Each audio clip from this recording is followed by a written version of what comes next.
बोलिए सियावर रामचंद्र की जय। उमापति महादेव की जय। पवन सुत हनुमान की जय। राधे प्रिय कृष्ण चंद्र की जय। रामायण महारानी की जय। सनातन विश्व धर्म की जय। बोलो भाई सब संतन की जय।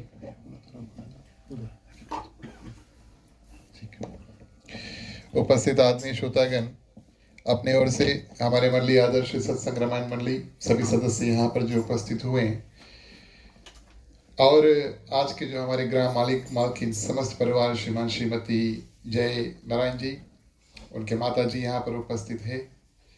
समस्त परिवार की ओर से आप सभी को हार्दिक हार्दिक स्वागत। प्रिय श्रोतागण, रामायण की कथा ईश्वर वंदना के साथ में शुरू करेंगे। सभी को धन्यवाद देते हैं, आप सभी ने समय निकाल कर समय पर आए। और चलिए ईश्वर वंदना के साथ में आज की जो रामायण की कथा उसको श्री गणेश करें। जहां जहां आप मंत्र जानते हैं कृपया हमारे साथ हों।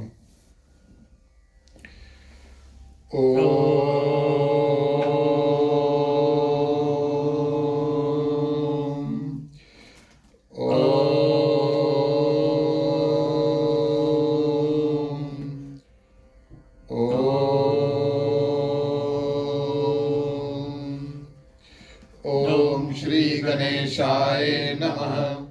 ओम नमो भगवते वासुदेवाय। ओम नमः शिवाय। ओम भूर्भुवः स्वः तत्सवितुर्वरेण्यं भर्गो देवस्य धीमहि धियो यो न प्रचोदयात्।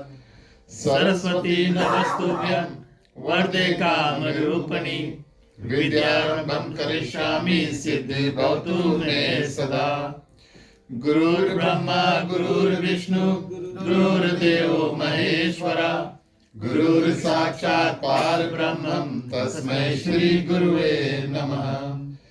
तमेव माता च पिता तमेव, त्वमेव बन्धु च सखा तमेव, त्वमेव विद्या द्रविणं तमेव, त्वमेव सर्वं मम देव देव। वासुदेवं सुतं देवं कंसचाणूरमर्दनं देवकी परमानन्दं श्रीकृष्णं वन्दे जगद्गुरु। शान्तकारं भुजगशयनं पद्मनाभं सुरेश्वरं विश्वधारं गगनसदर्शनं मेघवर्णं शुभांगं लक्ष्मीकान्तं कमलनयनं योगविद्यानिगमनं वन्दे विष्णु भवभयहरणं सर्वलोकैकनाथम्। ओम शन्नो मित्राः शर्वणः शन्नो भवत्रमा शन्नो इंद्रो बृहस्पति शन्नो विष्णुरुक्रमः।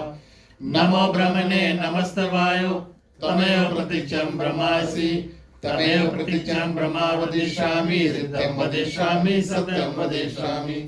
तन्महमवतु तद्वक्तारमवतु भवतु मामवतु वक्तारम्। ओम शांति शांति शांति। बोलिए सियावर रामचंद्र की जय। जय सुमिरत सीधा होए मोरे रामा।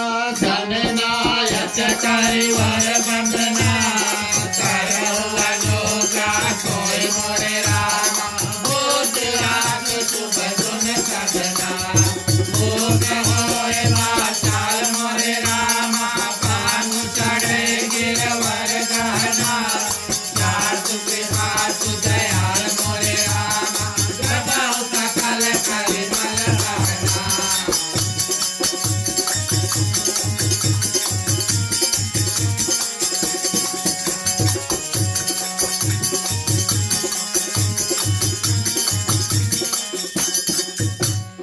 नील सरोवर उजान मोरे रामा।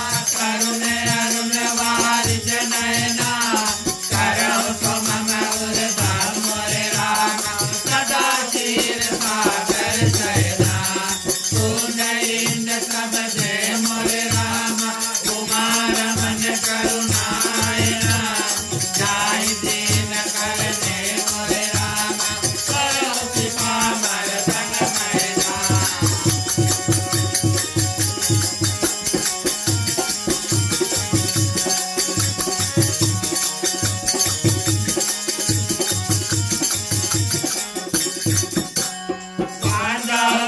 पद कांज मोरे रामा कृपा सिंधु नर रूप हरे महामोह सब खोज मोरे रामा जासु वचन रवि करण करा पांडव मुनि पद कांज मोरे रामा रामायण जिन निर्मय हो सकल तको मल मान मोरे रामा दोष रहित दूषण सहिता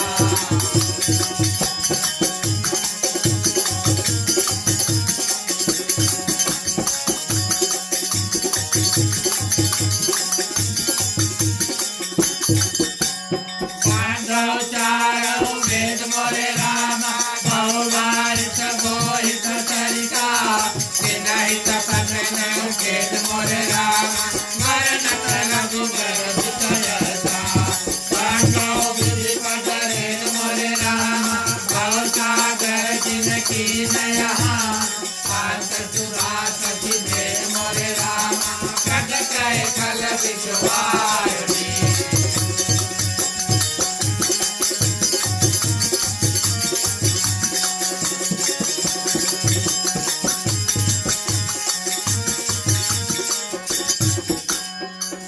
अवध भुआल मोरे रामा साथ प्रेम जहि राम पदा विदुरत दीन दयाल मोरे रामा प्रिय तनु श्रीमय परिहरि हो कंचो पवन कुमार मोरे रामा बलवन पावक ज्ञान धना जासु हृदय आकार मोरे रामा बसहि राम सरताप धरा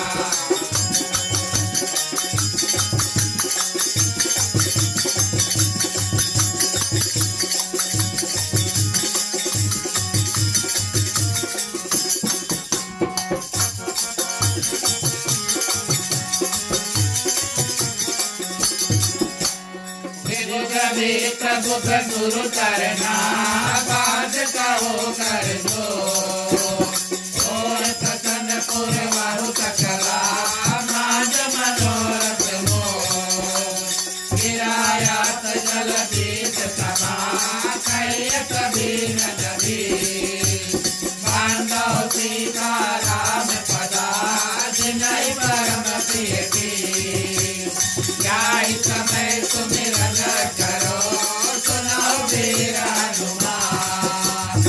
आय के आसन लीजिए प्रिया सहित भगवान समुन सुमान सुमागले सुमन सुभाग सुधा पुष्पांजलि अर्पण करो देव करो स्वीकार किया हरे राम चंद्र की जय जय भगवती महादेव की जय पवन सुत हनुमान की जय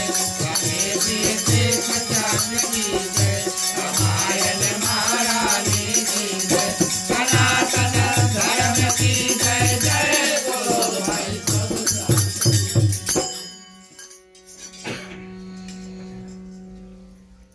धन्यवाद प्रिय श्रोतागण। ठीक है, हम और आप प्रिय श्रोतागण सभी को आगे बढ़ते हैं। भोगीत के माध्यम से जो भी मेवा मिष्टांग प्रसाद इत्यादि माला फूल अर्चन इत्यादि सभी को मिलकर के अर्पण करेंगे।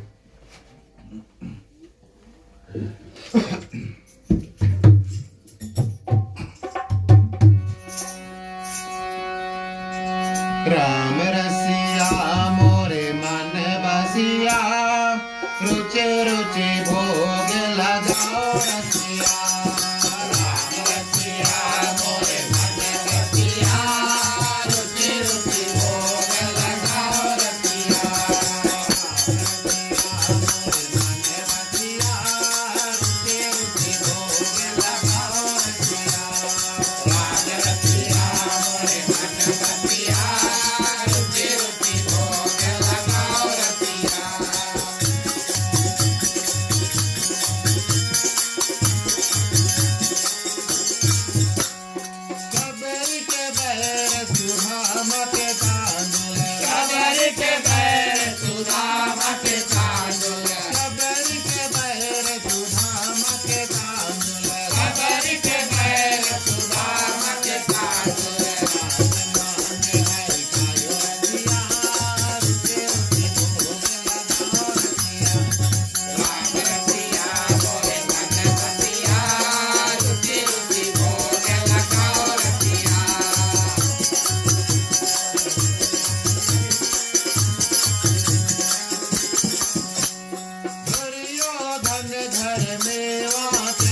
उपस्थित आदरणीय श्रोतागण, श्री श्री सीताराम के चरणों में कोटि बार प्रणाम। हनुमान जी को वंदन, उनको हृदय से धन्यवाद।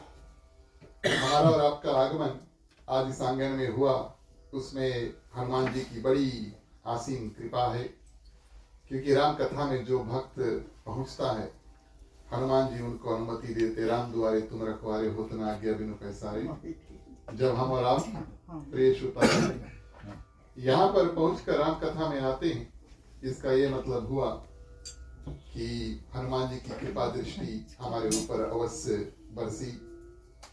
जो लोग रामायण की कथा में या राम की कथा में प्रिय श्रोतागण आकर पहुंच जाते हैं, उनके हृदय में साक्षात सीताराम जी विराजमान करते हैं। आप सभी के हृदय में विराजमान सीताराम को प्रणाम।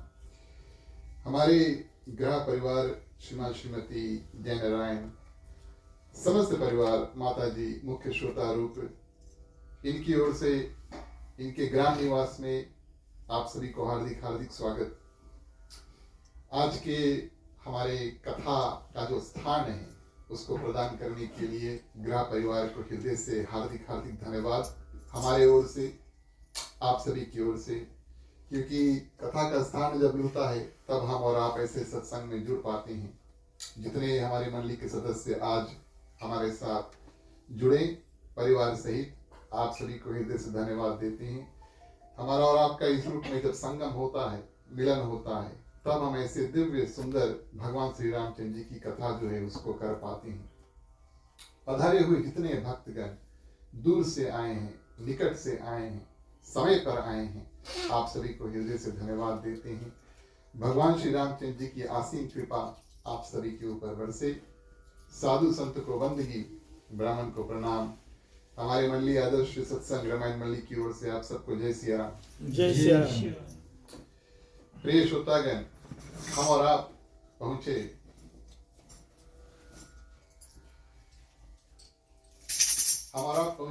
प्रिय श्रोतागण, और गोस्वामी तुलसीदास जी के रामचरितमानस में मां सीता का हरण हो चुका और भगवान श्री रामचंद्र जी और लक्ष्मण खोजते खोजते किष्किंधा पहुंचे। बाली का वध हुआ और इस दौरान सुग्रीव को भगवान श्री रामचंद्र जी ने चुना, जो किष्किंधा का राजा हुआ। अंगद, प्रिय श्रोतागण, बाली पुत्र जो है वो युवराज हुआ। मतलब कि जब सुग्रीव का अंतकाल होगा उसके बाद में उनका पुत्र नहीं, लेकिन बाली उनके बड़े भाई का जो पुत्र अंगद है, भगवान श्री रामचंद्र जी की कृपा हुई और अंगद प्रिय श्रोतागण युवराज बना। और कुछ महीने सुग्रीव भगवान श्री रामचंद्र जी के कार्य को बिल्कुल भूल जाता है। क्रोध अवस्था में प्रिय श्रोतागण जब लक्ष्मण किष्किंधा के नगरी में घुसता है, हनुमान जी उनको मनाते हैं और उसके बाद में सुग्रीव क्या करता है, वानर सेना मां सीता को खोजने के लिए तैयार करता है। सभी वानरों को बुलाता है और कहता है कि 15 दिन में किष्किंधा पहुंच जाना और अपने प्रिय श्रोतागण लक्ष्मण के साथ, हनुमान जी के साथ भगवान श्री रामचंद्र जी के शरण में प्रदर्शन पर्वत पर भगवान श्री रामचंद्र जी टिके। वहां पर जाकर चरण दंडवत किया और क्षमा मांगा कि हमने आपके जो कार्य है उसको भूल गए। इस रूप में प्रिय श्रोतागण 15 दिन की अवधि समाप्त हुई। जितने वानर थे देश विदेश में, उन सभी को समाचार मिला, अपने अपने जितने कार्य आपको करने हैं अंत करके और आ जाओ, मां सीता का खोज करना है। राजा हेतु सुग्रीव प्रिय श्रोतागण चारों दिशाओं में और वानरों को भेजता है, नॉर्थ, साउथ, ईस्ट और वेस्ट, सभी दिशाओं में प्रिय श्रोतागण भेजता है और एक खास भाग बना करके और दक्षिण दिशा की ओर भेजता है। अंतिम समय में जब सुग्रीव ने मां सीता और रावण को देखा और मां सीता रावण जब मां सीता को हर के लेकर जा रहा था, आखिरी दिशा जो थी, आखिरी डायरेक्शन जो था सुग्रीव ने अपने आंखों से देखा कि वो दक्षिण दिशा की ओर जा रहा है। इसका ये मतलब नहीं है कि 100% गारंटी है कि माँ सीता किसी दक्षिण दिशा में मिलेगी। इस कारण से सभी ओर बानरों को भेजा, लेकिन अपने खास प्रिय श्रोतागण जो बानर थे, मित्र इत्यादि थे, जामवंत, मंत्री इत्यादि थे, उनको मिला करके दक्षिण दिशा में भेजा। प्रोबेबिलिटी, चांसेस ऑफ सक्सेस माँ सीता को खोजने के लिए दक्षिण दिशा में ज्यादा होगा, क्योंकि आखिरी जो दृश्य था सुग्रीव ने देखा और माँ सीता को लेकर रावण दक्षिण दिशा की ओर बढ़ रहा है। उसी दौरान भगवान श्री रामचंद्र जी ने हनुमान जी को चुना और मुद्रिका जो है उसको दिया, और माँ सीता को जो बातें कहने को थी, आश्वासन दिलाने को था, हिम्मत मत हारना, हार मत हारना इत्यादि ऐसे ऐसे बात प्रिय श्रोतागण सिर्फ और सिर्फ भगवान श्री रामचंद्र जी हनुमान जी के कानों में बतला देते हैं। और इस रूप में दक्षिण दिशा की ओर नल, नील, जाम्बुवंत, अंगद, हनुमान जी इत्यादि बानरों का जो झुंड है प्रिय श्रोतागण निकलता है। सभी दिशाओं में बानर जाते हैं, ऊपर भी जाते हैं, ईस्ट भी जाते हैं, वेस्ट भी जाते हैं। सुग्रीव ने बताया था कि 1 महीना में अगर माँ सीता मिल जाए तो आ जाना, नहीं मिले तब भी आ जाना। चारों दिशाओं में भेजा था बानरों को। इसका मतलब कोई ना कोई दिशा में कहीं ना कहीं माँ सीता मिलेगी। अच्छा, मिल जाएगी एक दिशा में, चारों दिशाओं में तो माँ सीता है नहीं, 4 माँ सीता नहीं, 1 माँ सीता एक ही दिशा में मिलेगी। बचे कुछ दिशा में जो बानर इत्यादि गए थे उनसे कहा था अगर नहीं मिले 1 महीना के अंदर वापस आ जाना, क्योंकि जहां से माँ सीता की सुधि मिली, पता चल गया किस दिशा में है, फिर बानर सेना को इकट्ठा करके और जा करके माँ सीता को वापस लेकर आना है। इस कारण से 1 महीने का सबको अवधि दिया। और गोस्वामी तुलसीदास जी कहते हैं कि भक्ति हमें और आपको किसी भी दिशा में मिल सकती है। मानो और सोचो, जो जो बानर इधर गए, उधर गए, ऊपर गए, माने कि दक्षिण नहीं गए, और जितने बानर हनुमान जी के साथ में थे, अब कथा ये बतलाती है कि हनुमान जी अकेले माँ सीता से मिल करके आते हैं। लेकिन अंत समय में जिस किसी भी दिशा में प्रिय श्रोतागण बानर गए थे, अंत समय में माने कि बानर सेना जब लंका पहुंचती है, जब लंका पहुंचती है, युद्ध इत्यादि हो जाता है, यही सब बानर जो इधर गए खोजने के लिए, उधर गए, ऊपर गए खोजने के लिए, हनुमान जी के साथ में जो बानर गए थे और समुद्र तट पे रुक जाते हैं, सभी को प्रिय श्रोतागण माँ सीता के दर्शन माने कि भक्ति की जो प्राप्ति है वो हुई। भले थोड़ा समय लगा, हनुमान जी को जल्दी से माँ सीता के दर्शन, बातचीत इत्यादि और भक्ति प्राप्त हुआ, लेकिन बचे कुछ बानरों को भी हमारे और आपके जीवन में कभी कभी कुछ लोग सरल से भक्ति पा जाते हैं, जल्दी से भगवान से जुड़ जाते हैं, और कुछ लोगों को थोड़ा समय लगता है, भूलते हैं, भटकते हैं इत्यादि, और फिर प्रिय श्रोतागण भगवान की शरण में आते हैं। तो यहाँ से गोस्वामी तुलसीदास जी प्रिय श्रोतागण इस बानर सेना जो झुंड दक्षिण दिशा में है उन्हीं की कथा को बतलाते हैं। और बानर क्या करते हैं, वन, नदी, तालाब, पर्वत की केंद्र इत्यादि सभी जगह पर जा करके माँ सीता को प्रिय श्रोतागण खोजते हैं। जो भी कोई माँ सीता को खोजता है उसके हृदय में प्रिय श्रोतागण वास्तविक तौर पे भगवान श्री रामचंद्र जी के प्रति प्रेम है और भक्ति पाने की इच्छा है। भक्ति उसी को मिलता है जिसके ऊपर भगवान श्री रामचंद्र जी की कृपा हुई और जो भक्ति को यानी कि माँ सीता को खोजना चाहता है। हम और आप कोई वस्तु जब खोजते हैं तभी हमें मिलता है, वैसे तो मुश्किल से कुछ वस्तु प्राप्त होता है। भक्ति की खोज में प्रिय श्रोतागण ये जो बानर सेना थी और अपने अपने शरीर के बारे में भूल जाते हैं, और शरीर क्या होता है, भूख, प्यास इत्यादि से, और शरीर सूख जाता है। जब विस्तार से हम और आप भक्ति इत्यादि करते हैं प्रिय श्रोतागण, तो हमारा जो वजन है यानी कि वेट है वो कम होता है। ये बात तो शास्त्र भी बतलाते हैं। और ऋषि मुनि जब पुराने जमाने में तपस्या इत्यादि करते थे तो खाना पानी में बहुत ध्यान नहीं देते थे, थोड़ा ही खाते थे, ताकि उनका जो शरीर का संचालन है चलते रहे और पूरा का पूरा ध्यान जो है वो भगवान के ऊपर रहे।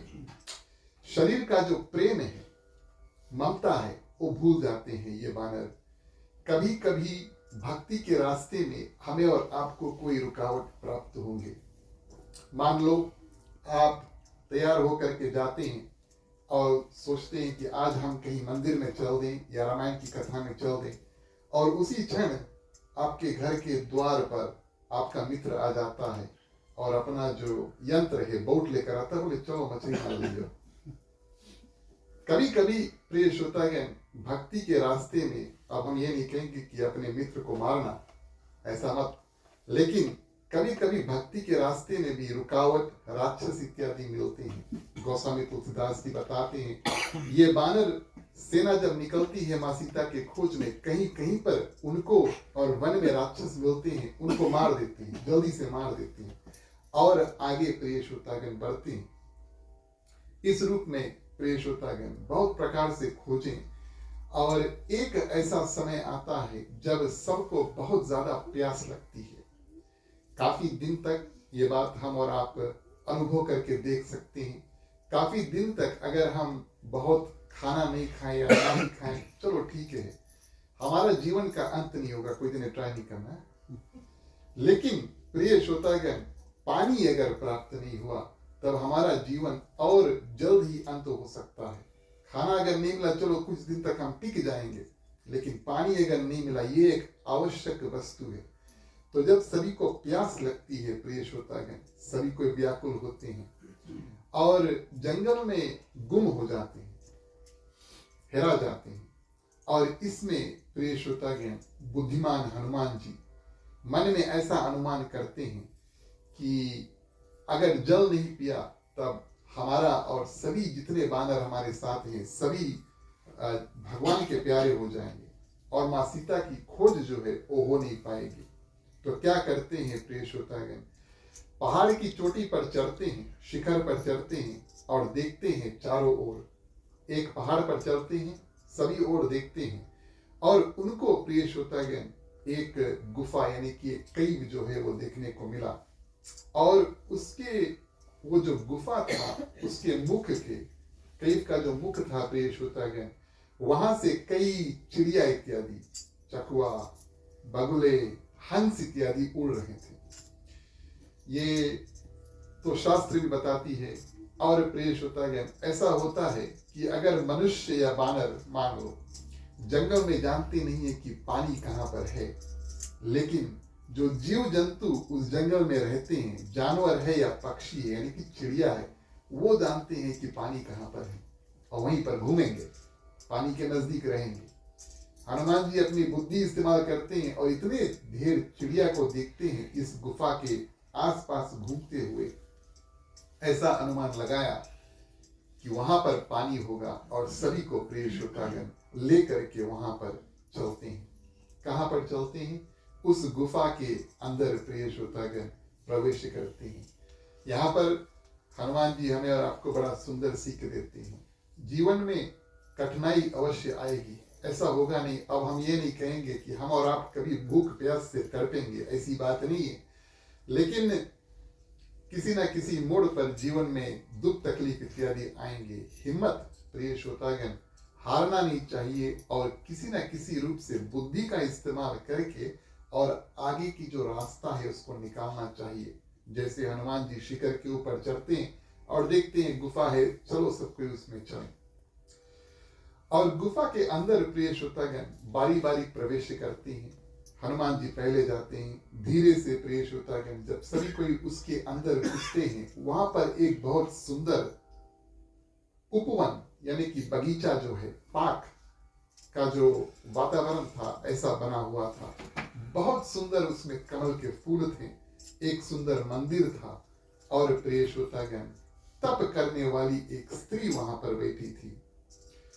अब बानर जो थे सभी कोई उस स्त्री को देखते हैं तप अवस्था में यानी कि तपस्या करते हुए और सोचते हैं ये तो शायद भगवान की भक्त होगी, लेकिन जानते नहीं। इस कारण से दूर से प्रिय श्रोतागण सिर नवाकर प्रणाम करते हैं और बातचीत इत्यादि करते हैं।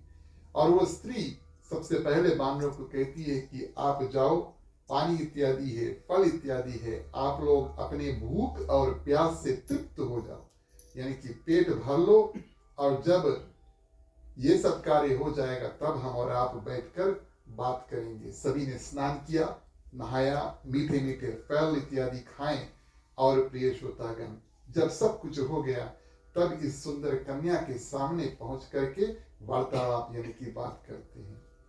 अलग अलग ग्रंथों में इस स्त्री का नाम अलग बताया गया है। पंडित ज्वाला प्रसाद मिश्रा ने इसको देव गंगा कहा, अन्य ग्रंथों में, अन्य रामायण की कथा में इनको स्वयं प्रभा कहा गया है, यानी कि उनकी जो खुद की महिमा से के प्रकाश से चमक रही है। इतना ज्यादा तपस्या इत्यादि किया स्त्री ने कि उनके जो शरीर है उसमें से तेज ऊर्जा, लाइट जो है वो निकल रहा था। और ये प्रिय श्रोतागण स्वर्ग से उतरी हुई ब्रह्मा जी की बहुत कठिन तपस्या इन्होंने किया, ब्राह्मणों को और तृप्त किया, संतुष्ट किया। और प्रिय श्रोतागण ब्रह्मा जी ने इनको वरदान दिया कि तुम यहीं पर रुको, जहां पर तुम तपस्या कर रहे हो वहीं पर रुको। एक ना एक दिन आपको भगवान के दूत मिलेंगे जो और आपसे आगे रास्ता पूछेंगे। अभी से लेकर उस समय तक आप जितना तपस्या करोगी उस तपस्या के आधार आपको एक दिव्य शक्ति मिलेगा। कौन सा शक्ति? आप अपने मन अनुसार जिसको चाहे पृथ्वी पर जहां से A to B माने यहां से वहां आप कर सकते हैं। तो प्रिय श्रोतागण इस कन्या ने स्वयं प्रभा नाम के और कठिन तपस्या किया ताकि जब वानर सेना उनके पास पहुंचे तो अपनी शक्ति के माध्यम से, और उन्होंने कहा कि अब आप सभी कोई अपने अपने जो आंखें हैं उसको बंद कर लो और हम आपको यहाँ से आगे का रास्ता यानी कि मां सीता की खोजने का रास्ता जो है वो बताते हैं। ऐसा करके सभी ने प्रिय श्रोतागण अपने आंख को बंद किया और अपनी शक्ति के अनुसार सभी को प्रिय श्रोतागण A to B माने कि अपने गुफा से और निकाल के प्रिय श्रोतागण ठीक अगली क्षण में जब सभी ने अपने आंख को खोला तो प्रिय श्रोतागण वो समुद्र के तट पर खड़े हैं, ऑन द बीच जाकर खड़े हुए। और इस रूप में प्रिय श्रोतागण स्वयं प्रभा क्या करती है, अब अपने आप को भगवान श्री रामचंद्र जी से मिलने के लिए A to B फिर प्रदर्शन पर्वत पर जाते हैं।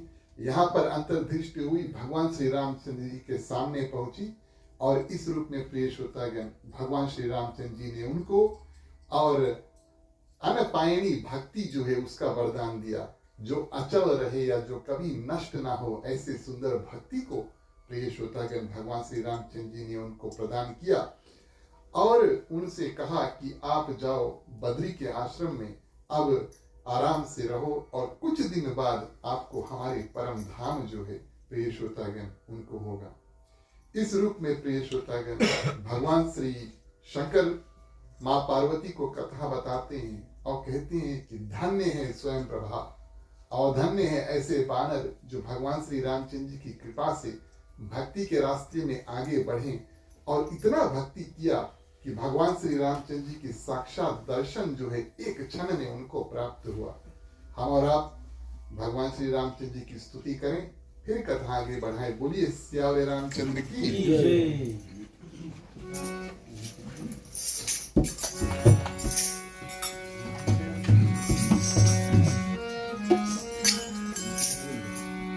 श्री रामचंद्र कृपाल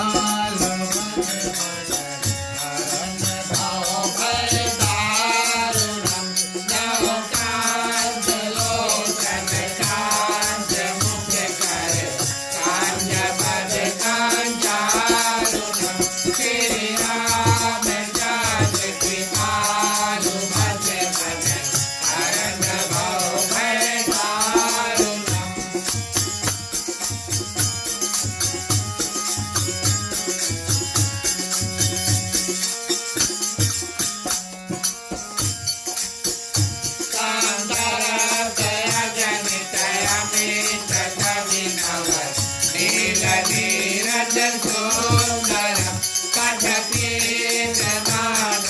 तडितरुचिसुते नौमि जनकसुतांगरं श्रीरामचन्द्र कृपालु भज मन शरण भयदारुणम्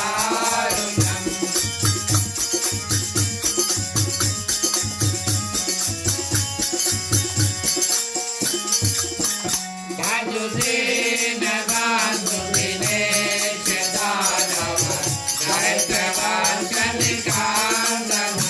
रघुनाथ आनन्द कान्द कौशल चान्द्र दशरथ नन्दनम् श्रीरामचन्द्र कृपालु भज मन शरण भयदारुणम्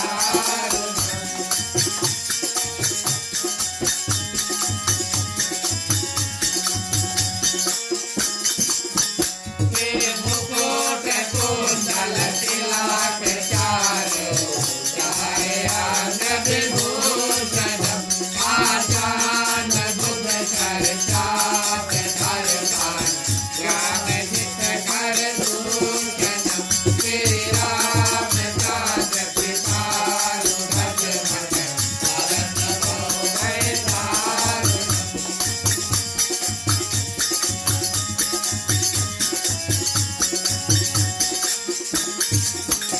इति भवेत तुलसीदास शंकर शेष मुनि मनरंजन मम हृदय कान निवास गुरुका माति कलदल कांचन श्री रामचन्द्र कृपालु भज मन शरण भयदारुणम् श्री रामचन्द्र कृपालु भज मन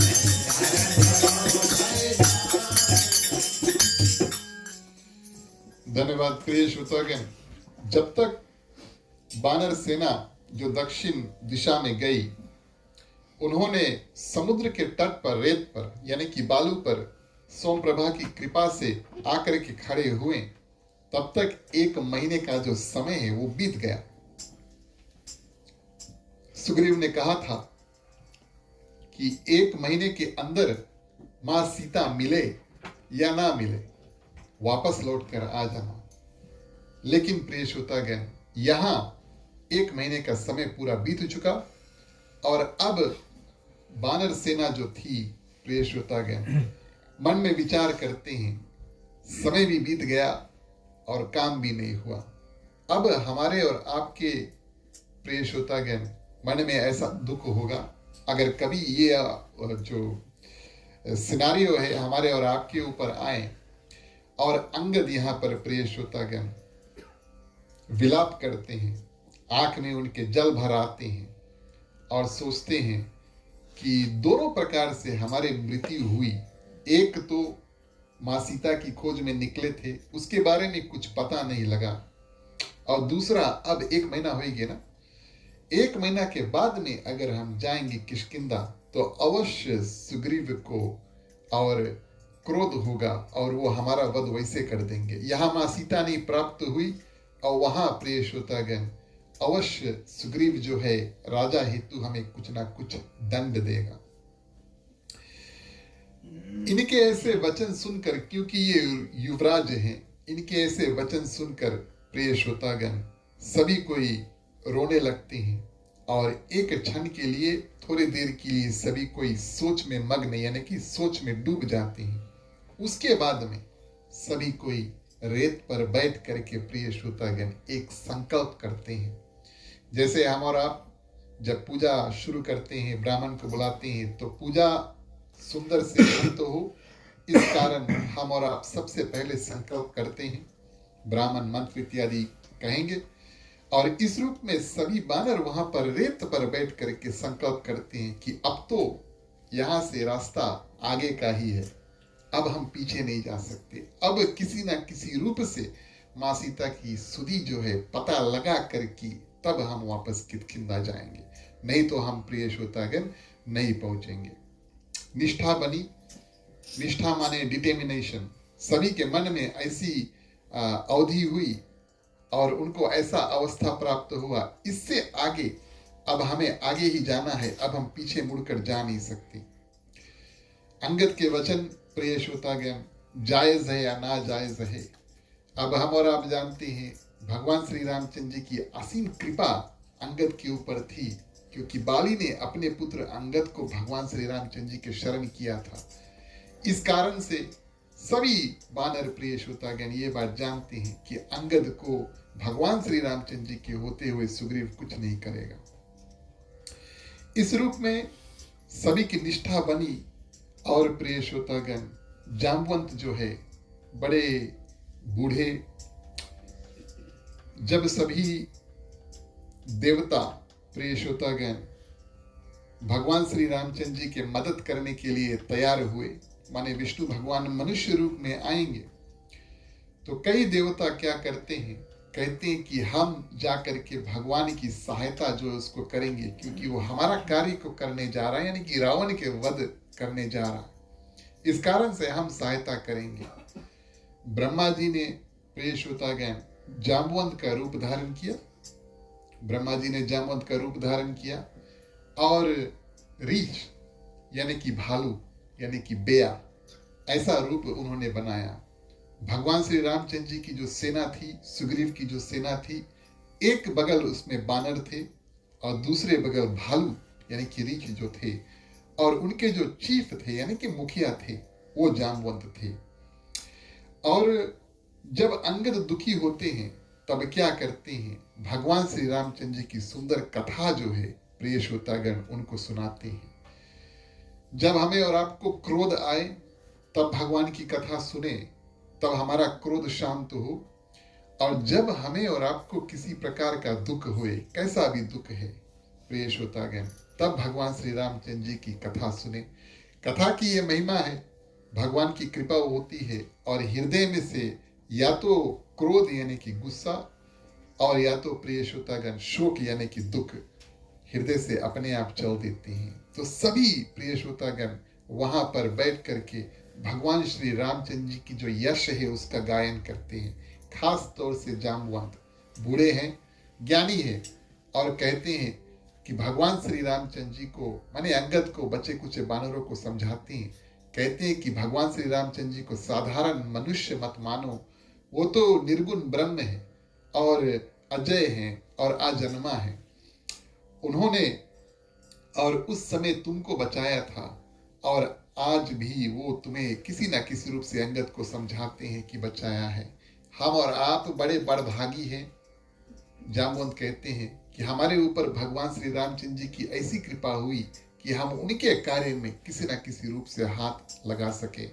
और इस सुंदर रूप से जामवंत क्या करते हैं, कई ऐसे कथा में प्रिय श्रोतागण करके, और जितने बानर थे जो दुखी थे, मन के दुखी थे, अब पेट तो भरा है लेकिन मन के दुखी है कि इससे आगे हम कहां पर जाएं, इसका ज्ञान नहीं है।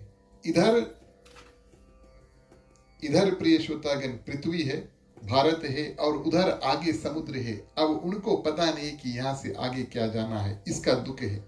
इस कारण से दुख को मिटाने के लिए प्रिय श्रोतागण जामवंत क्या करते हैं, और ऐसे सुंदर भगवान श्री रामचंद्र जी की जो कथा है उसको करते हैं। राम कथा की ये महिमा है कि वो भक्तों को जैसे भी हो खींचकर प्रिय श्रोतागण अपने पास लेकर आ जाती है।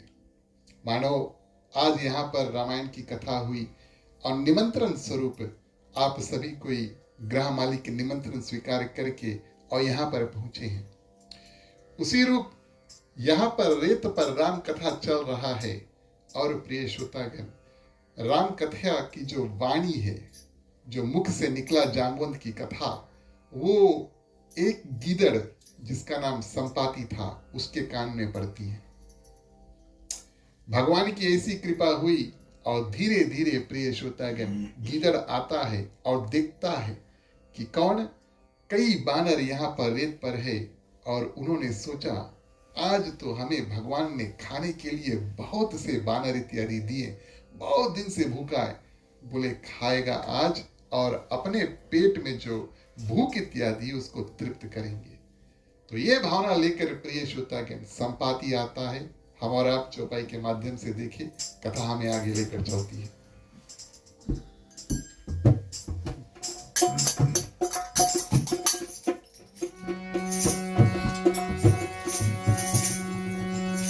प्यारे प्यारे श्रोतागण आओ चले रामायण की कथा सुने। प्यारे प्यारे श्रोतागण आओ चले रामायण की कथा सुने।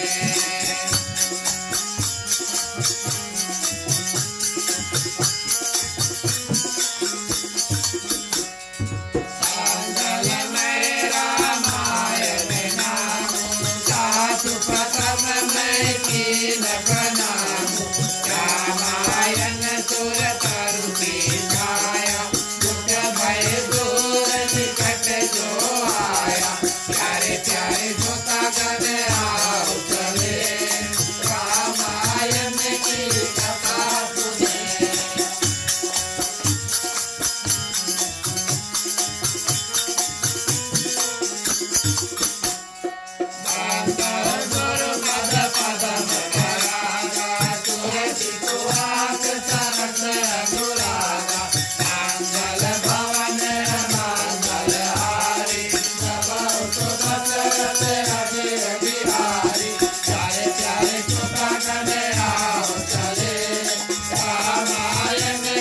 कथा सुने।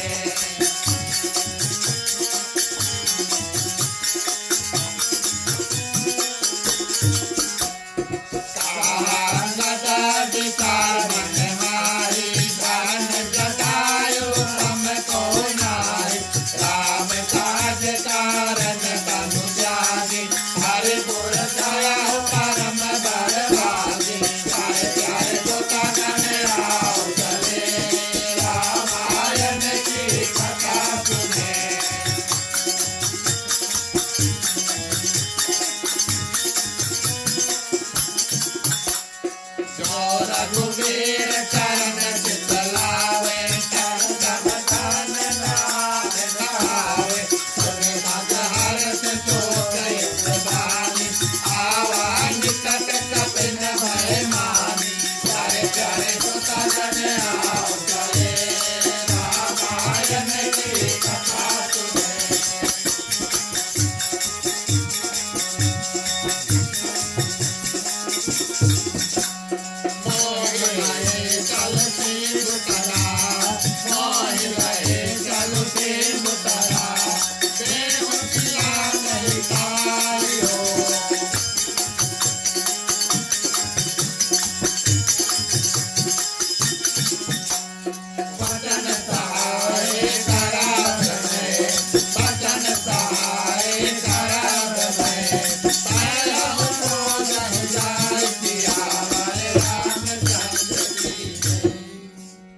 धन्यवाद प्रिय श्रोतागण। गीदड़ जो है और वो अपने भव्य बड़ा जो शरीर है, विकराल शरीर जो है वो लेकर के निकलता है और उसको देख करके प्रिय श्रोतागण सभी बानर क्या करते हैं, डर जाते हैं। गीदड़ एक ऐसा जानवर है जो कोई भी पशु है, कोई भी जानवर है, उसका देहांत हो जाता माने कि मर जाता है, तब उसका मांस जो है वो खाता। ऐसा कार्य जो है गीदड़ करता है और इस कारण से सभी कोई प्रिय श्रोतागण डरते हैं। अब तो रेत पर हैं और दुख तकलीफ है और अगर यहाँ पर हमारे प्राणों को चल दिए तो ये गीदड़ तो खा लेगा। आप जानते हैं गीदड़ एक ऐसा जानवर है, वो इंतजार करता है, घूमेगा ऊपर, वोल्चा जिसको कहते हैं ना, वोल्चा कहते हैं ना, वो घूमेगा, वो आपको मारेगा नहीं, वो इंतजार करेगा कब आपके शरीर में से प्राण निकलेंगे और तब प्रिय श्रोतागण वो आकर के जो शरीर के जो मांस है उसको खींच खींच कर खाएगा। ये भय जब प्रिय श्रोतागण बानरों के हृदय में बैठा, अब यहाँ पर क्या हुआ, जामवंत के वचनों के साथ में प्रिय श्रोतागण अंगद सहमत हुआ और उनके हृदय में ना कोई शोक है और ना कोई दुख है और ना कोई भय यानी कि डर है। राम कथा उन्होंने सुंदर रूप से श्रवण किया जामवंत से, और जिन्होंने प्रिय श्रोता ज्ञान राम कथा श्रवण किया उनकी जो बुद्धि है वो तेज हो जाती है। अंगद यहाँ पर अपनी बुद्धि इस्तेमाल करता है और कहता है, कहा अंगद विचार मन माही, धन्य जटायु सम कोई नाही। और अंगद सोचते हैं एक बड़का गीदड़ है और उधर भगवान श्री रामचंद्र जी ने प्रिय श्रोतागण एक गीदड़ के ऊपर कृपा किया था। राम काज कारण तनु त्यागी, हरिपुर गए परम बड़ भागी। अंगद ऐसे शब्द अपने मुख से निकालते हैं। उन्होंने ऐसा अनुमान किया ये एक गीदड़ है, और उधर भगवान श्री रामचंद्र जी ने जटायु के ऊपर ऐसी कृपा की कि उन्होंने अपने परम धाम को जटायु को भेज दिया। और हो सकता है कि जटायु और संपाति जो यहाँ का गीदड़ है वो एक दूसरे को जानते थे, उनमें शायद मित्रता होगी और ये हमारे प्राण जो है वो बख्श देंगे, छोड़ देंगे। ऐसा ही हुआ प्रिय श्रोतागण। अब देखिए भगवान की कथा कड़ी से कड़ी जोड़ता है, माने कि ये संपाति जो थे ये दृष्टि और मन में ऐसा अनुमान लेकर आए थे कि चलो हम इनको खाएंगे। और उन्होंने जब अंगद के वचन जो है सुना और संपाति जो है उन्होंने सुना, और जटायु का नाम जब उन्होंने सुना, बोले ये तो मेरा भाई है, सगा भाई था प्रिय श्रोतागण। और इस रूप में वो आ करके क्या करते हैं और बानरों से सुंदर रूप से बैठ करके और बात करते हैं और कहते हैं कि हम और जटायु दोनों भाई थे। और इस रूप में प्रिय श्रोतागण जब उनको पता चलता है कि भगवान श्री रामचंद्र जी के कार्य में और मेरे भाई ने सहायता दिया था और उसके ऊपर भगवान श्री रामचंद्र जी की असीम कृपा हुई और जटायु को भगवान ने अपने परम धाम को भेज दिया, बड़े खुशी हुए और कहते हैं कि आप हमें उठा करके लेकर चलो और समुद्र में हम अपने भाई की जो श्राद्ध क्रिया है उसको करना चाहते हैं। अभी पितरपक्ष चले ना, चले कि नहीं? चलो ठीक है। तो संपाति को पता चला भाई का जब मृत्यु हो गया है, शास्त्र ऐसा बताते हैं, आजकल तो भैया कहीं किसी का देहांत होता है तो 15-20 मिनट बाद पता चल जाता है कि किसी का देहांत हुआ है, या तो क्षण भर में पता लग जाता है। पुराने जमाने में प्रिय श्रोतागण लोग ऐसा करते थे, विधान भी ऐसा था कि जब किसी को पता चले कि किसी परिवार में किसी का देहांत हो गया है, अपने अपने कर्म अनुसार उस क्षण भले 1 साल हो गए, 2 साल हो गए, 6 महीना हो गए, 4 दिन हो गए, उधर क्रिया इत्यादि हो गए, जब हमें पता लगता है कि हमारे परिवार में किसी का देहांत हुआ, उस समय हम श्राद्ध क्रिया जो है उसको करें। ठीक उसी प्रकार जैसे भगवान श्री रामचंद्र जी को तो पता चला था कि राजा दशरथ का देहांत हो गया है, उस समय उन्होंने कई दिन बाद देहांत हो गया और काम क्रिया सब हो चुका, लेकिन कई दिनों बाद भगवान श्री रामचंद्र जी को जब पता चला उन्होंने श्राद्ध क्रिया को किया। और इसी रूप में प्रिय श्रोतागण अब हम और आप सोचे भैया ये तो गीदड़, ये तो चिड़िया है, श्राद्ध क्रिया किसके और कैसे जानते हैं और कैसे करेंगे? तो उन्होंने कहा, बानरों से कहा, बोले तुम लोग आधा मनुष्य हो, आधा बंदर आधा मनुष्य, बोले तुम लोग तो क्रिया करना जानते होगे और तुम लोग भगवान श्री रामचंद्र जी के पास से आए हो, हमें और समुद्र तक लेकर चलो और हम वहां पर तिलांजलि जो है, तिल पानी इत्यादि प्रिय श्रोतागण मंत्रों के साथ में अपने भाई जो पितृ हो चुके उनके प्रति हम श्राद्ध की जो क्रिया है उसको करना चाहते हैं। और इस रूप में सुंदर से प्रिय श्रोतागण और श्राद्ध क्रिया जो है बड़े भव्य रूप से और संपाति ने किया। जब ये सब हो चुका वापस पहुंचते हैं और फिर रेत पर बैठ करके संपाति और प्रिय श्रोतागण बानरों का सुंदर वार्तालाप यानी कि बातचीत इत्यादि होता है और वो अपनी जो कथा है वो बताता है। बोले हम 2 भाई थे, एक संपाति एक जटायु, और क्या करते हैं, एक बार हमने एक कंपटीशन किया कि कौन सूर्य देव के सबसे नजदीक जो है वो जा पाएगा। और हम दोनों उड़े, और जटायु क्या था, चतुर, जब सहा ना पाया तो क्या करते हैं, पीछे और रुक जाते हैं और वापस पृथ्वी पर आ जाते हैं। और मैं अपनी बल के ऊपर बहुत घमंड करता था, इस कारण से मैं सूर्य के बहुत नजदीक जाकर पहुंचा। उस कारण से मेरे पंख जो है वो जल जाते हैं और मैं पृथ्वी पर आकर, यानी कि जमीन पे आकर गिरा। जिस जगह पे मैं आकर गिरा वहां पर एक ऋषि का आश्रम था, ऋषि का नाम चंद्रमा था। और हमने और उनमें मित्रता हुई और उन्होंने मुझे बहुत प्रकार से ज्ञान इत्यादि दिया। और इस ज्ञान के माध्यम से मेरे शरीर के ऊपर जो मेरा घमंड था वो छूट जाता है। भगवान की भक्ति दोनों ऋषि और संपाति मिलकर करते हैं। और इस रूप में प्रिय श्रोतागण, जब ये ऋषि चंद्रमा थे स्वर्गधाम को पहुंचे, उन्होंने संपाति से कहा, तुम यहीं पर रुको, तुम यहीं पर रुको और तुम एक ना एक दिन भगवान के दूत आएंगे और तुम उनकी सहायता करना। और जिस दिन भगवान के दूत तुमको मिलेंगे, समझ लेना कि तुम्हारी जो परीक्षा है और समय है वो अंत हुआ भक्ति का। उस दिन और तुम्हारे जो पंख है वापस फिर से और उग जाएंगे, हो जाएंगे। ऐसी भगवान की कृपा हुई। और मुनि की ये जो वाणी प्रिय श्रोतागण इस रूप से सच हुई, जब तुम्हारी तपस्या पूरा होगा और तुम रामदूत को मिलोगे, जो भक्ति स्वरूप मां सीता की खोज में निकलोगे, तब तुम्हारे पंख जो है वो जम जाएंगे। और इस रूप में प्रिय श्रोतागण संपाति क्या करते हैं, इसी कारण से उन्होंने वानरों को कहा कि मुझे लेकर चलो, माने उठा करके लेकर के चलो, क्योंकि वो उड़ नहीं पा रहे थे। लेकिन जब वार्तालाप हुआ, उनके पंख फिर से जम गए और वो उड़े। कई सालों बाद प्रिय श्रोतागण वो उड़े और उड़ करके जब आकाश मंडल में पहुंचते हैं, और उस रूप से प्रिय श्रोतागण अपनी, अब चिड़िया लोग के पास दृष्टि काफी अच्छा स्ट्रोंग है ना, वो काफी दूर तक देख सकते हैं जितने भी चिड़िया होते हैं।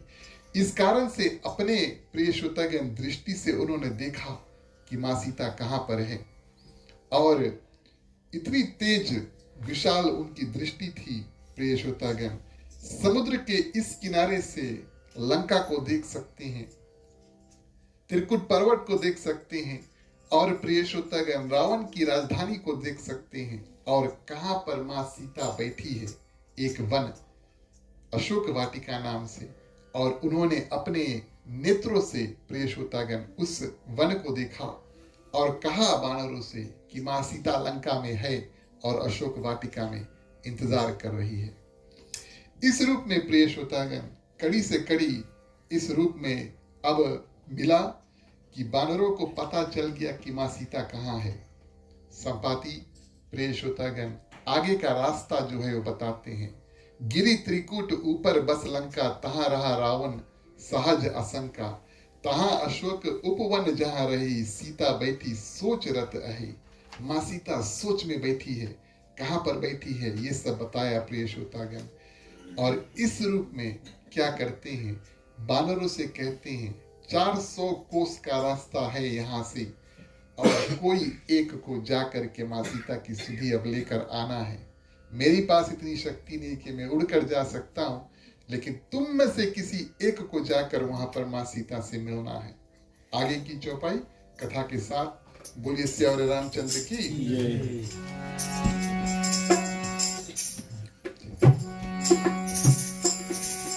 राम नाम की महिमा भारी, दूर करे माया अंधियारी। राम नाम की महिमा भारी, दूर करे माया अंधियारी।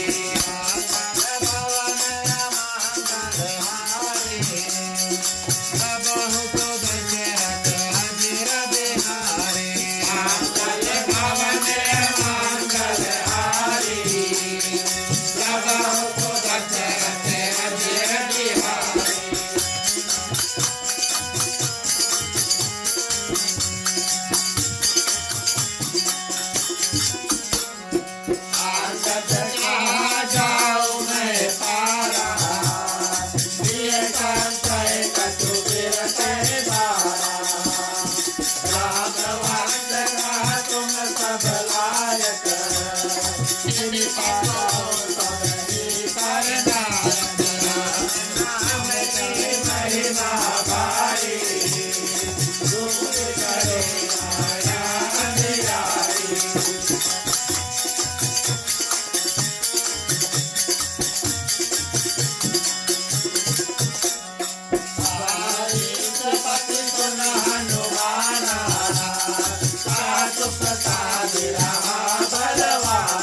इस रूप में प्रिय श्रोतागण पता चल गया माँ सीता कहाँ पर है।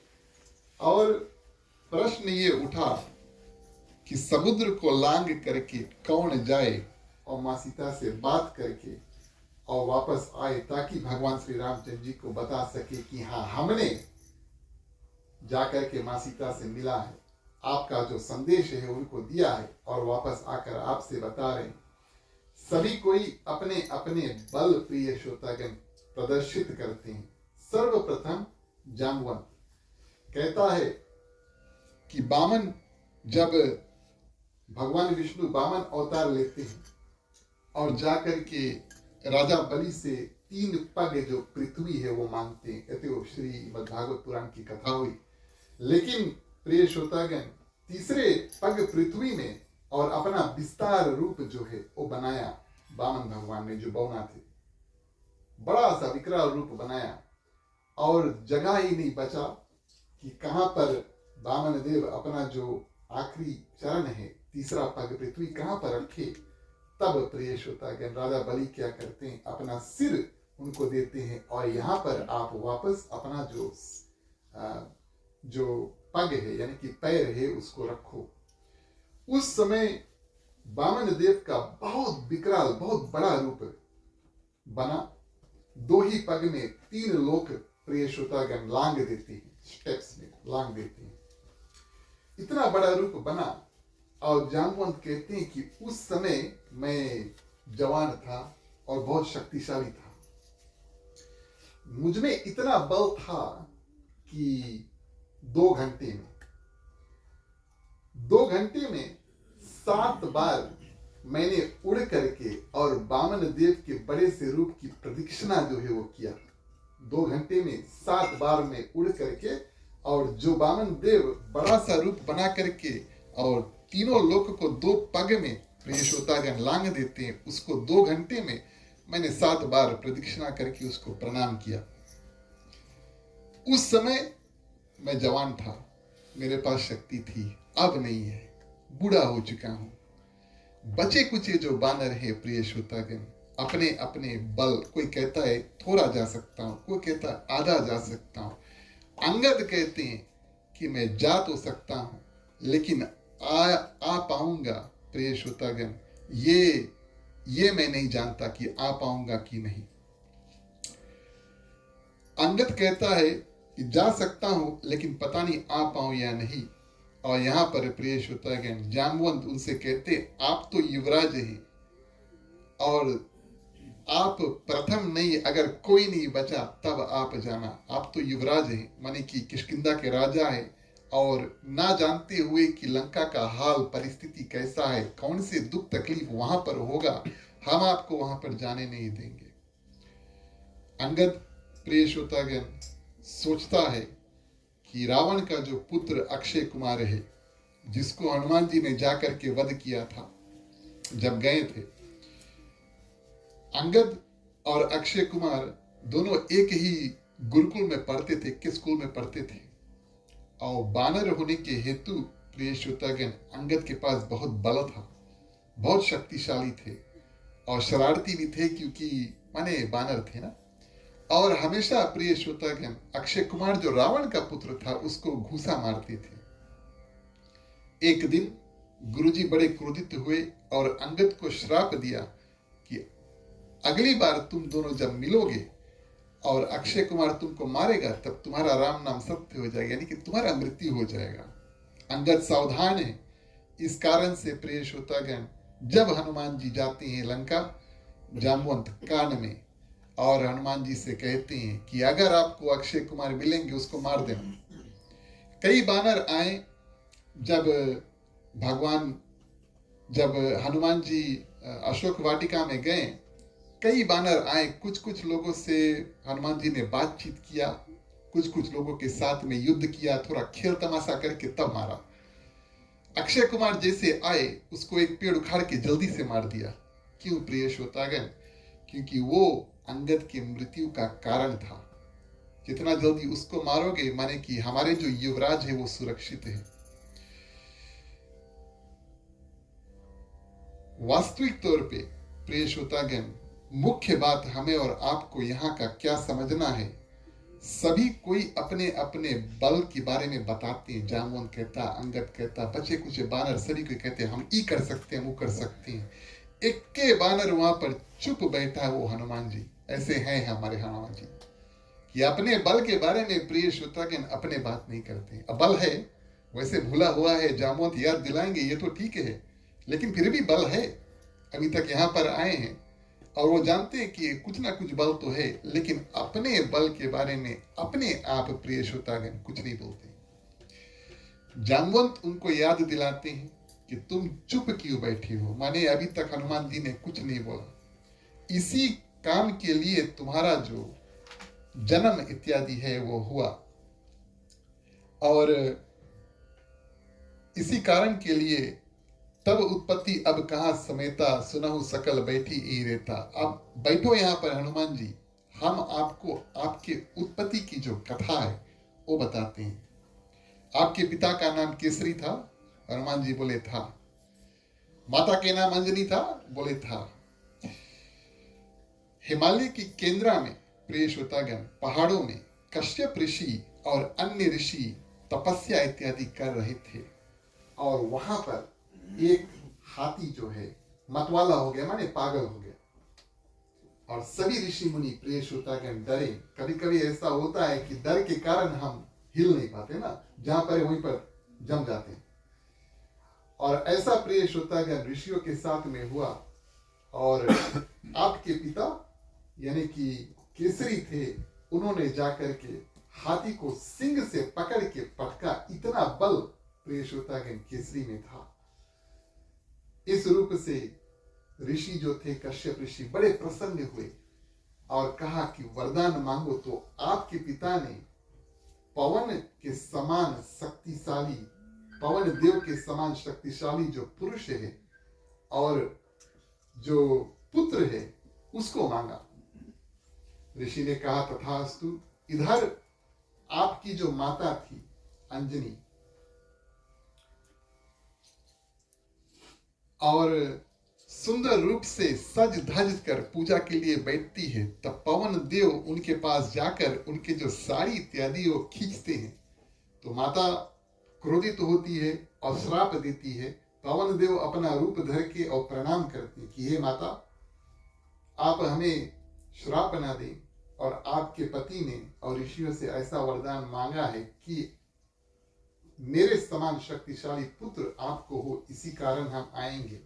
माता ने उनको नमस्कार किया, बोले हम जब गर्भवती होंगे तब आप आना और अपना आकार, अपनी शक्ति जो है हमारे गर्भ में स्थिर कर देना, जब हम गर्भवती हो जाएंगे तब।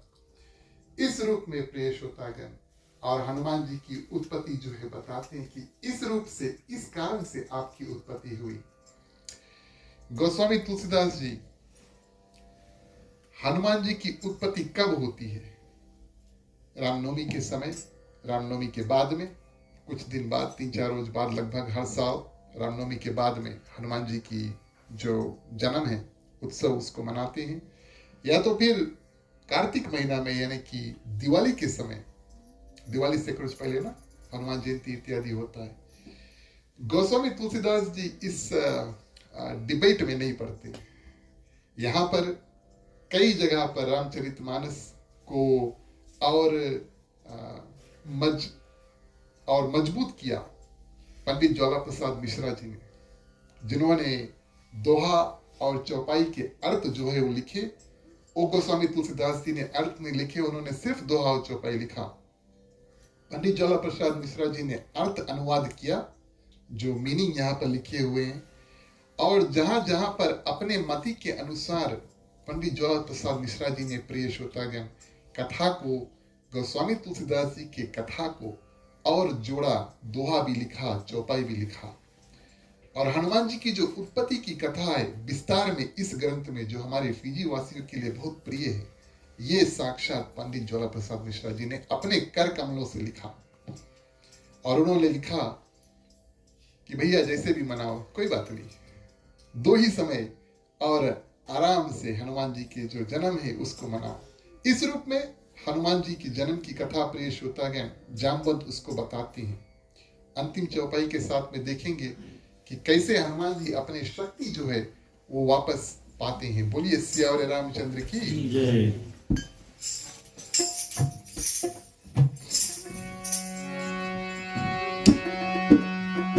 नैया मोरे पार लगाना राम हो राम। नैया मोरे पार लगाना राम हो राम। नैया मोरे पार लगाना राम हो राम। नैया मोरे पार लगाना राम हो राम।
धन्यवाद प्रिय श्रोतागण।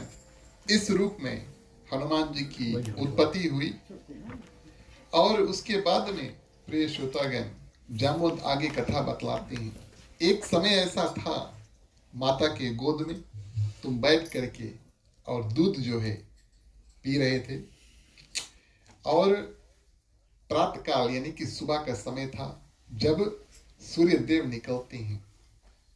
सवेरे उठियो, जब सूर्य देव निकलिए, अगर जैसे शोभा देता है हमें और आपको, कभी कभी तो सूर्य देव आकर हमें नमस्कार करते हैं ना।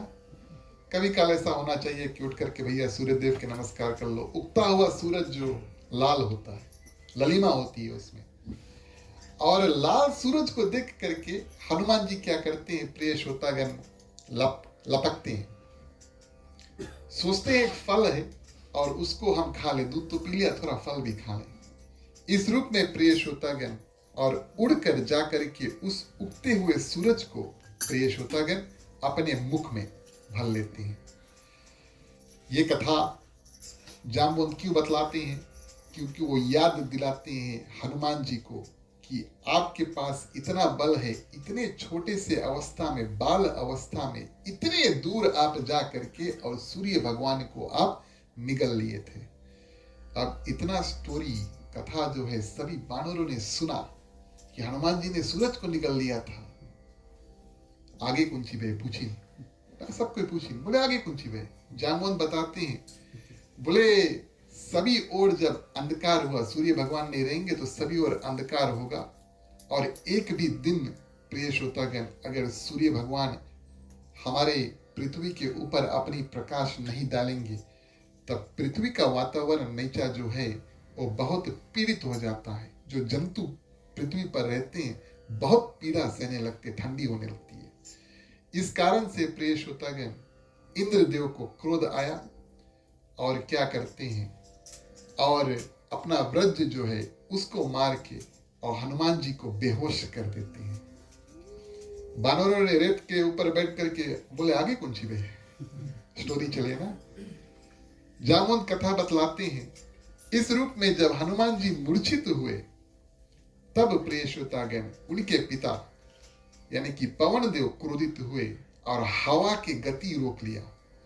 एक सूर्य भगवान जो हमें गर्मी प्रदान करता है, और दूसरा प्रिय श्रोतागण पवन देव जो हवा इत्यादि सप्लाई, ऑक्सीजन इत्यादि जो सप्लाई करता है, जो सभी प्राणी क्या करते हैं और सांसों के माध्यम से अपने जीवन में, अपने शरीर में अंदर लेकर जाते हैं, आवश्यक वस्तु है।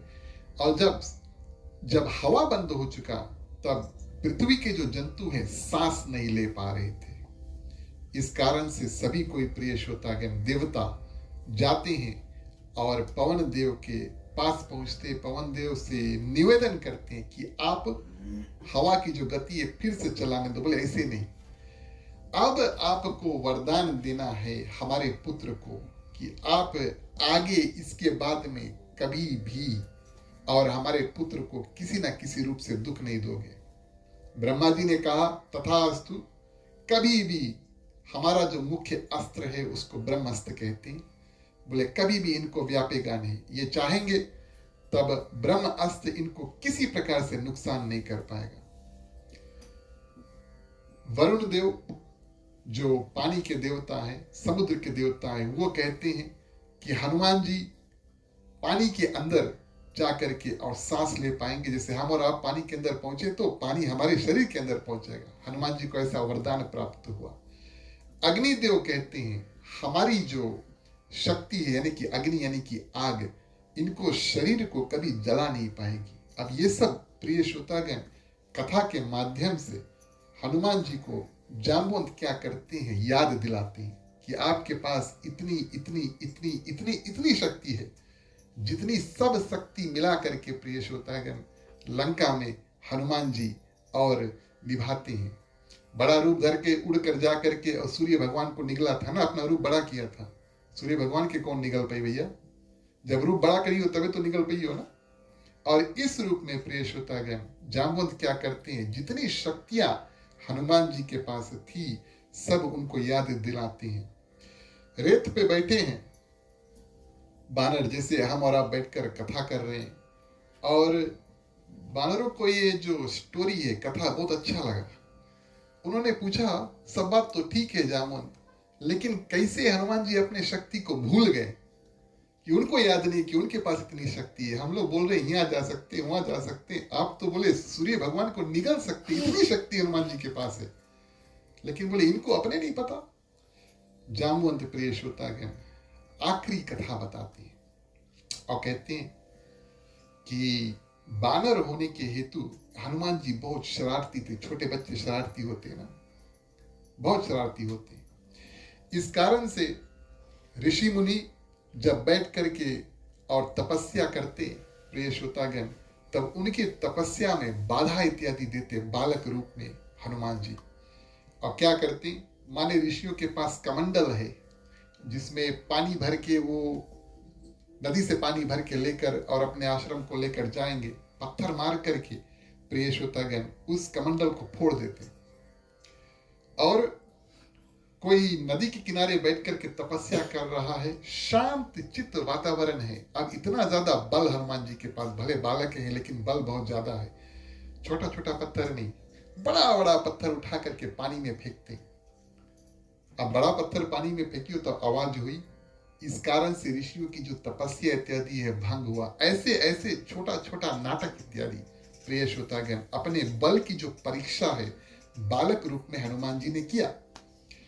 इस कारण से ऋषियों ने थोड़ा छोटा सा श्राप हनुमान जी को दिया और कहा कि जितना बल तुम्हारे पास है तुम्हें अभी उसकी आवश्यकता नहीं। जब तुम्हें काम होगा इस बल का उस समय तुम्हारे पास बुद्धि भी होगी, बड़े हो जाओगे और भगवान श्री रामचंद्र जी की कृपा भी होगी, तब तुम्हें कोई याद दिलाएगा जब तुम्हें काम होगा। आज वो दिन है। जामवंत कहते हैं कि आपको अपने बल के इस्तेमाल करना है। हनुमान जी उस समय प्रिय श्रोतागण फूल जाते हैं। गोस्वामी तुलसीदास से लिखते हैं फूल जाते हैं, विकराल रूप धारण कर लेते हैं और प्रिय श्रोतागण कहते हैं कि हाँ ये कार्य हम कर सकते हैं और चिल्ला कर कहते हैं अब भी जाए लंका अकेले राक्षसों से युद्ध करके रावण का वध करके मां सीता को अपने आप लेकर यहाँ पर और भगवान श्री रामचंद्र जी के पास लेकर के चलेंगे। थोड़ा देर ऐसे बातचीत प्रिय श्रोतागण हनुमान जी ने किया। अपने बल की जो अनुमान है उसको लगाया कितना बल है, लेकिन अपने आप बिना किसी से बोले, बिना किसी को उनके बोले प्रिय श्रोतागण फिर ध्यान लगाया कि हम कौन हैं और हाथ जोड़कर जामवंत के सामने जाकर खड़े हो जाते हैं। भले बल है, हाथ जोड़कर जामवंत के सामने खड़े हो जाते हैं कि लेकिन हम तो इतना कर सकते हैं, ये कार्य कर सकते हैं, वो कार्य कर सकते हैं, आप बताओ हमें क्या करना है। बड़ा सुंदर सीख देते हैं ना। भले बल ज्यादा है लेकिन फिर भी किसी से सलाह मशुरा लो जो कोई बूढ़ा व्यक्ति है, ज्ञानी व्यक्ति है। जामवंत कहते हैं आपको सिर्फ जाना है लंका, मां सीता की सुधि लेकर आना, पता लगा कर आना है और तब हम भगवान श्री रामचंद्र जी के पास जाएंगे। बड़ा सुंदर रूप से आज्ञा जो है प्रिय श्रोतागण हनुमान जी ने स्वीकार किया और यहाँ पर गोस्वामी तुलसीदास जी ने किष्किंधा कांड जो है उसको अंत किया। अगली कथा अब यहाँ से हनुमान जी जब उड़ेंगे तो सुंदरकांड की कथा अगले समय जब होगा हम और आप उसका श्रवण करेंगे। आज की कथा आप सभी ने बड़े रुचि के साथ में सुना। आप सभी को हृदय से धन्यवाद। भगवान श्री रामचंद्र जी की असीम कृपा आप सभी के ऊपर रहे। सभी से आग्रह करेंगे आप खड़े हो जाएं, बारी बारी आए और मुख्य श्रोता के बाद में आरती करें। बोलिए सियावर रामचंद्र की जय।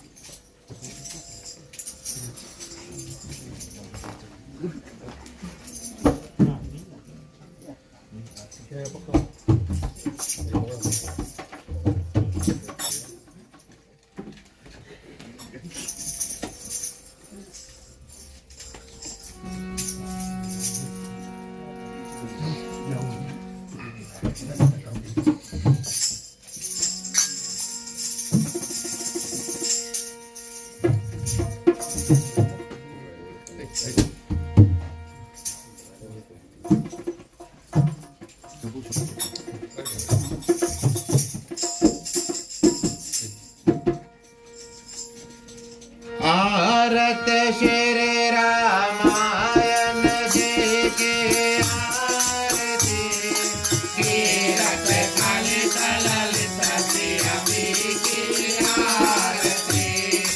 आरत श्री रामायण जी की आरती, कीरत कलित ललित श्री अम्बी की आरती।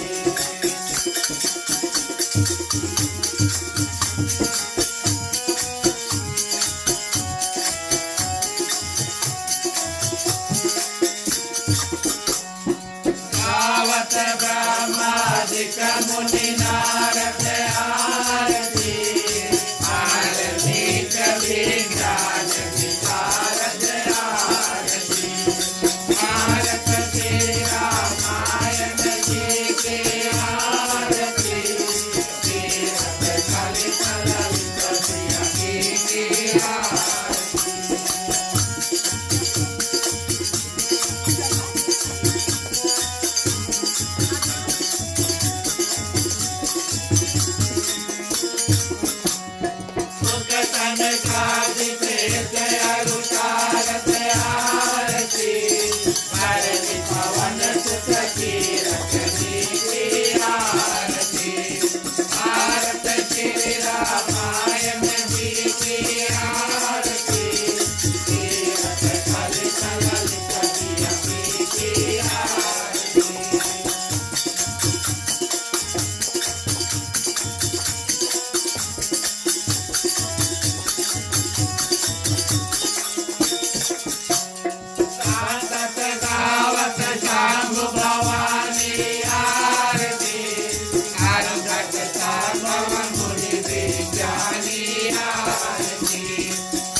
नहीं करे मेरे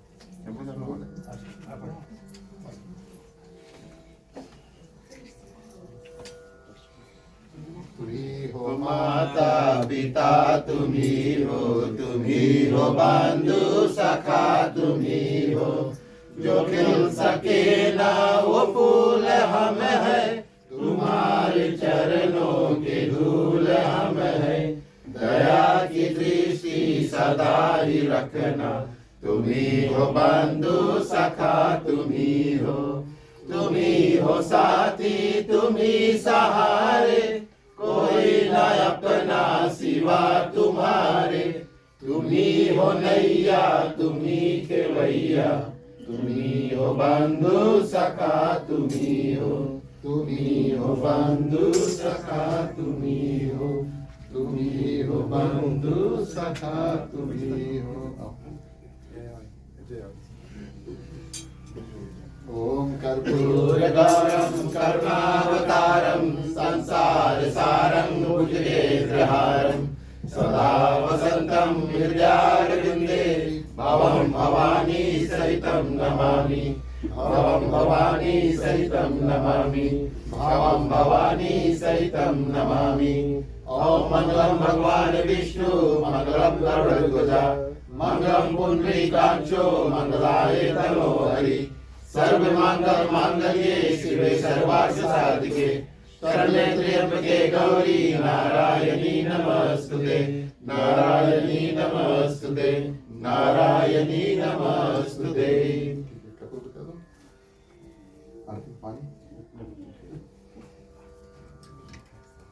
नीराजनं समर्पयामि।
धन्यवाद प्रिय श्रोतागण, आप सभी से आग्रह करेंगे आप अपने अपने स्थान पर बैठ जाएं।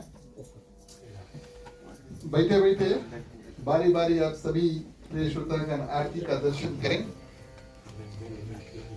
आज की जो कार्यक्रम है उसको हम आगे बढ़ाते हैं। जब तक आप आरती का दर्शन करते हैं तब तक चलिए आज की जो कथा को विराम देंगे, विसर्जन करेंगे। चलिए सभी को मिल करके आज की जो कथा उसको विराम करें। बोलिए सियावरे रामचंद्र की जय।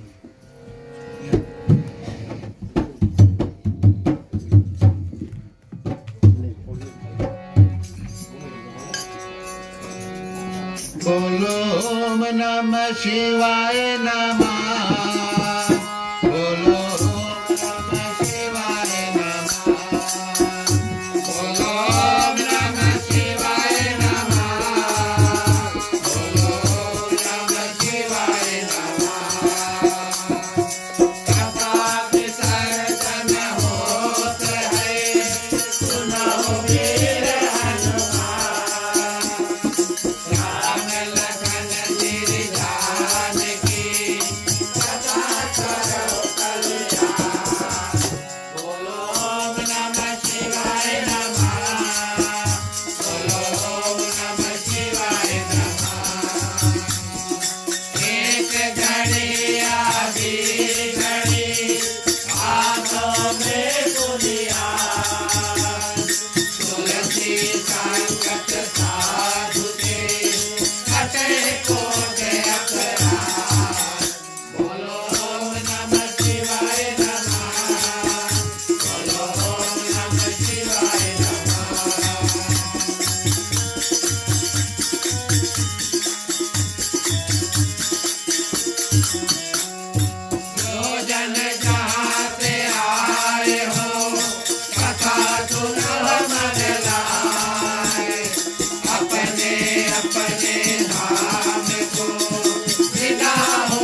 मान हो हर्ष देव तेरा पद सरोजन पारसी भक्ति सदा सत्कार बोलो ओम नमः शिवाय नमः बोलो ओम नमः शिवाय नमः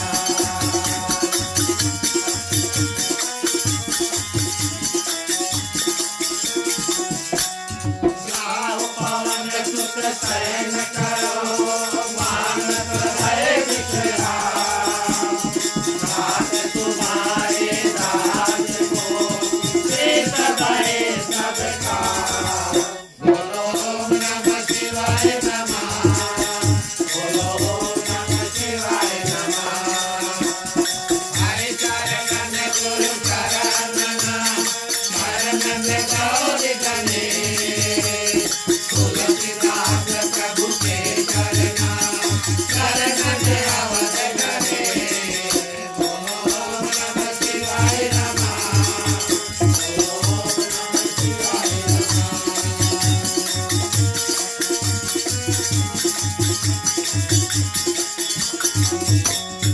राम लखन से जानकी भरत शत्रुघ्न भाई कथा विसर्जन करत हो ईश्वर की जगवाई बोलो ओम नमः शिवाय नमः बोलो ओम नमः शिवाय नमः साधु संत को बांध के ब्राह्मण को प्रणाम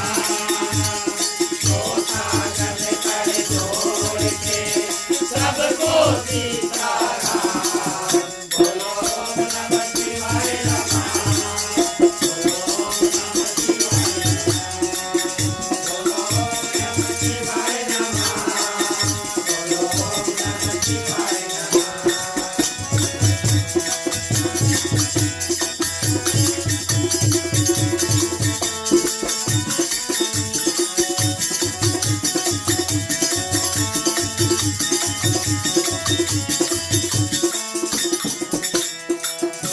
करो दुष्ट सभा क्षमा करो भगवान हो मन मंदिर को उज्ज्वल कर दो घर निर्मल जान हो जिस घर में हो आरती चरण कमल से करवाए हो कहाँ हरि माता करे तो के अनंत जवाए हो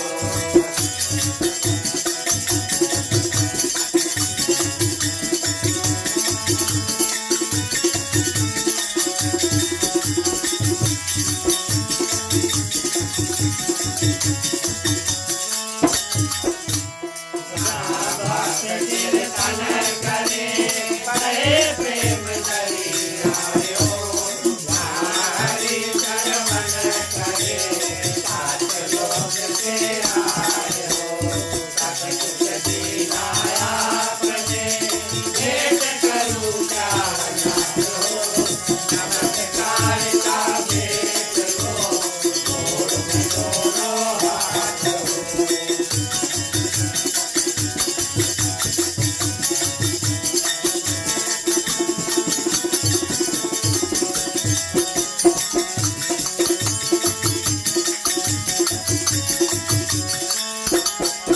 लगे जोड़ में दोनों हाथ किया हरे रामचंद्र की जय जय उमापति महादेव की जय पवन सुत हनुमान की जय लगे प्रिय कृष्ण चंद्र की जय रामायण महाराज की जय सनातन धर्म की जय जय बोलो भाई